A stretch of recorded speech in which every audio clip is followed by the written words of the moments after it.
BP, though, that right now there's a cap at $75 million for expenses beyond the actual cleanup.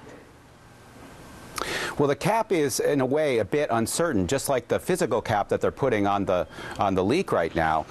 If, in fact, it's found that they violated any safety regulation, the cap doesn't apply. And it's also important to note that the cap doesn't protect them from any lawsuit by any of the states or any of the private individuals. This is only a cap on liability under the Federal Oil Pollution Act. I want to mention, we're just getting an update now that in the Gulf of Mexico, officials now say that oil containment box, that dome, so to speak, is suspended above the leak site. It's being aligned right now over spewing crude. So they're going to see whether at 5,000 feet deep this will work. They've never tried it before.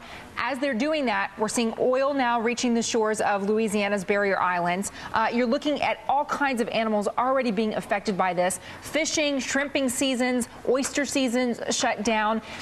Is BP really going to accept all the responsibility for that? Well, certainly Exxon had to in the Exxon Valdez oil spill. And if anything, the environmental laws both at the state and the federal level since then have become more strict and more certain about liability. We know that BP has kind of blamed Transocean in part of this. It says it had equipment failure as well. In the meantime, at the same time, they're looking at who to blame for the spectacular failure of that oil rig. BP's reporting great earnings. I mean, the first quarter of this year, $5.6 billion, more than twice as much as what it had in the first quarter of last year.